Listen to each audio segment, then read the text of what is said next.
رسول اللہ صلی اللہ علیہ وآلہ وسلم نے فرمایا کہ علامات قیامت میں سے یہ ہے کہ علم دین کم ہو جائے گا، جہل ظاہر ہو جائے گا، زنا بکثرت ہوگا، عورتیں بڑھ جائیں گی اور مرد کم ہو جائیں گے، حتیٰ کہ 50 عورتوں کا نگران صرف ایک مرد رہ جائے گا۔ صحیح بخاری حدیث نمبر 81۔ رسول اللہ صلی اللہ علیہ وسلم نے فرمایا کہ میں سو رہا تھا، اسی حالت میں مجھے دودھ کا پیالہ دیا گیا، میں نے خوب اچھی طرح پی لیا، حتیٰ کہ میں نے دیکھا کہ تازگی میرے ناخنوں سے نکل رہی ہے۔ پھر میں نے اپنا بچا ہوا دودھ عمر بن الخطاب کو دے دیا۔ صحابہ رضی اللہ عنہم نے پوچھا، آپ نے اس کی کیا تعبیر لی؟ آپ صلی اللہ علیہ وسلم نے فرمایا، علم۔ صحیح بخاری حدیث نمبر 82۔ حجۃ الوداع میں رسول اللہ صلی اللہ علیہ وسلم لوگوں کے مسائل دریافت کرنے کی وجہ سے منا میں ٹھہر گئے تو ایک شخص آیا اور اس نے کہا کہ میں نے بے خبری میں ذبح کرنے سے پہلے سر منڈا لیا۔ آپ صلی اللہ علیہ وسلم نے فرمایا، اب ذبح کر لے اور کچھ حرج نہیں۔ پھر دوسرا آدمی آیا، اس نے کہا کہ میں نے بے خبری میں رمی کرنے سے پہلے قربانی کر لی۔ آپ صلی اللہ علیہ وآلہ وسلم نے فرمایا، اب رمی کر لے اور پہلے کر دینے سے کچھ حرج نہیں۔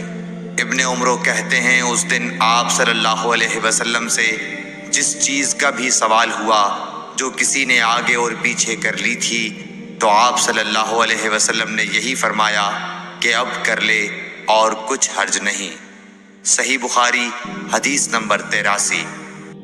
نبی صلی اللہ علیہ وسلم سے آپ کے آخری حج میں کسی نے پوچھا کہ میں نے رمی کرنے یعنی کنکر پھینکنے سے پہلے ذبح کر لیا۔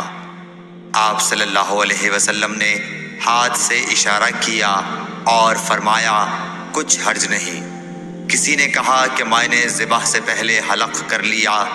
آپ صلی اللہ علیہ وسلم نے سر سے اشارہ فرما دیا کہ کچھ حرج نہیں۔ صحیح بخاری حدیث نمبر 84۔ آپ صلی اللہ علیہ وسلم نے فرمایا کہ ایک وقت ایسا آئے گا کہ جب علم اٹھا لیا جائے گا، جہالت اور فتنے پھیل جائیں گے اور حرج بڑھ جائے گا۔ آپ سے پوچھا گیا کہ یا رسول اللہ، حرج سے کیا مراد ہے؟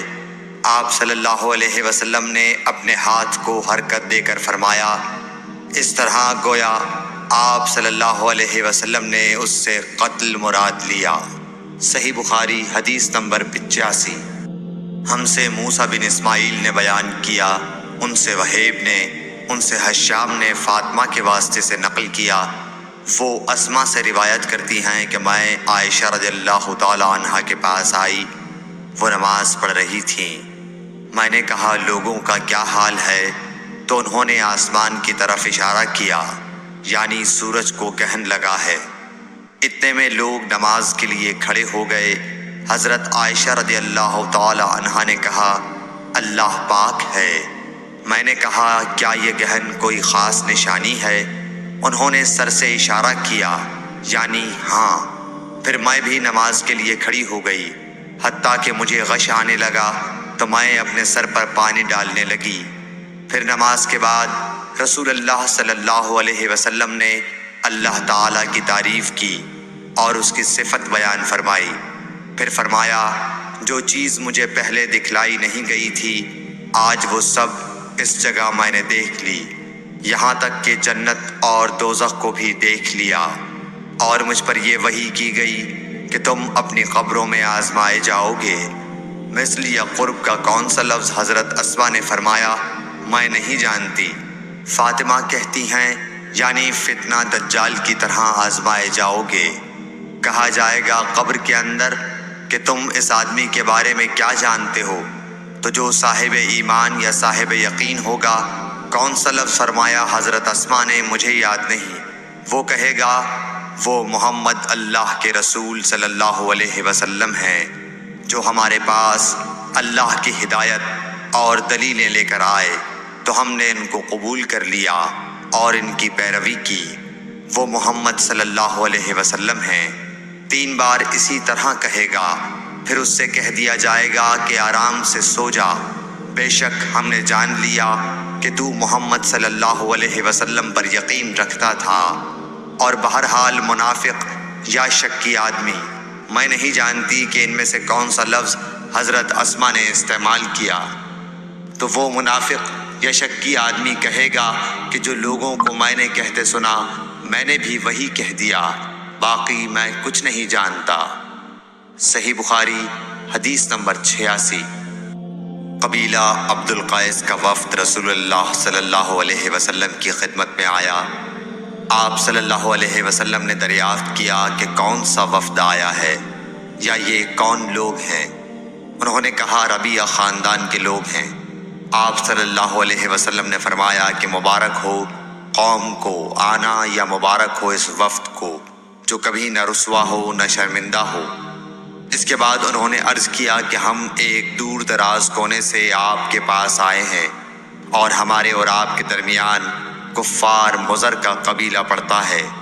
اس کے خوف کی وجہ سے ہم حرمت والے مہینوں کے علاوہ اور ایام میں نہیں آ سکتے، اس لیے ہمیں کوئی ایسی قطعی بات بتلا دیجیے کہ جس کی ہم اپنے پیچھے رہ جانے والے لوگوں کو خبر دے دیں اور اس کی وجہ سے ہم جنت میں داخل ہو سکیں۔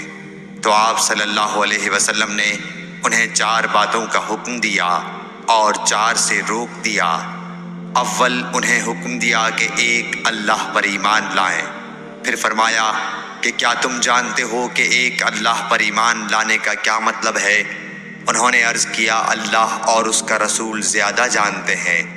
آپ صلی اللہ علیہ وسلم نے فرمایا ایک اللہ پر ایمان لانے کا مطلب یہ ہے کہ اس بات کا اقرار کرنا کہ اللہ کے سوا کوئی معبود نہیں، اور یہ کہ محمد صلی اللہ علیہ وسلم اللہ کے سچے رسول ہیں، اور نماز قائم کرنا، زکوٰۃ ادا کرنا اور ماہ رمضان کے روزے رکھنا، اور یہ کہ تم مال غنیمت سے 5واں حصہ ادا کرو، اور 4 چیزوں سے منع فرمایا، دبا، حنتم، مزفت کے استعمال سے۔ اور چوتھی چیز کے بارے میں شعبہ کہتے ہیں کہ ابو حمزہ بسا اوقات نقیر کہتے تھے اور بسا اوقات مقیر۔ اس کے بعد رسول اللہ صلی اللہ علیہ وسلم نے فرمایا کہ ان باتوں کو یاد رکھو اور اپنے پیچھے رہ جانے والوں کو بھی ان کی خبر کر دو۔ صحیح بخاری حدیث نمبر 87۔ عقبہ نے ابو احاب بن عزیز کی لڑکی سے نکاح کیا تو ان کے پاس ایک عورت آئی اور کہنے لگی کہ میں نے عقبہ کو اور جس سے اس کا نکاح ہوا ہے اس کو دودھ پلایا ہے۔ یہ سن کر عقبہ نے کہا مجھے نہیں معلوم کہ تو نے مجھے دودھ پلایا ہے، نہ تو نے کبھی مجھے بتایا ہے۔ تب سوار ہو کر رسول اللہ صلی اللہ علیہ وسلم کی خدمت میں مدینہ منورہ حاضر ہوئے اور آپ سے اس کے متعلق دریافت کیا تو آپ صلی اللہ علیہ وسلم نے فرمایا کس طرح تم اس لڑکی سے رشتہ رکھو گے، حالانکہ اس کے متعلق یہ کہا گیا۔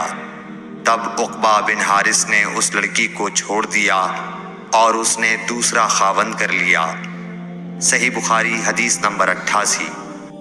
حضرت عمر سے روایت ہے کہ میں اور میرا ایک انصاری پڑوسی دونوں اطراف مدینہ کے ایک گاؤں بنی امیہ بن زید میں رہتے تھے جو مدینے کے پورب کی طرف بلند گاؤں میں سے ہے۔ ہم دونوں باری باری حضرت صلی اللہ علیہ وسلم کی خدمت شریف میں حاضر ہوا کرتے تھے۔ ایک دن وہ آتا، ایک دن میں آتا۔ جس دن میں آتا اس دن کی وحی کی اور رسول اللہ صلی اللہ علیہ وسلم کی فرمودہ دیگر باتوں کی اس کو خبر دے دیتا تھا، اور جب وہ آتا تو وہ بھی اسی طرح کرتا۔ تو ایک دن وہ میرا انصاری ساتھی اپنی باری کے روز حاضر خدمت ہوا۔ جب واپس آیا تو اس نے میرا دروازہ بہت زور سے کھٹکھٹایا اور میرے بارے میں پوچھا کیا عمر یہاں ہیں؟ میں گھبرا کر اس کے پاس آیا۔ وہ کہنے لگا کہ ایک بڑا معاملہ پیش آ گیا ہے، یعنی رسول اللہ صلی اللہ علیہ وسلم نے اپنی بیویوں کو طلاق دے دی ہے۔ پھر میں اپنی بیٹی حفصہ کے پاس گیا وہ رو رہی تھی۔ میں نے پوچھا کیا تمہیں رسول اللہ صلی اللہ علیہ وسلم نے طلاق دے دی ہے؟ وہ کہنے لگی میں نہیں جانتی۔ پھر میں نبی کی خدمت میں حاضر ہوا۔ میں نے کھڑے کھڑے کہا کہ آپ نے اپنی بیویوں کو طلاق دے دی ہے؟ آپ صلی اللہ علیہ وسلم نے فرمایا نہیں، یہ افواہ غلط ہے۔ تب میں نے تعجب سے کہا اللہ اکبر، اللہ بہت بڑا ہے۔ صحیح بخاری حدیث نمبر 89۔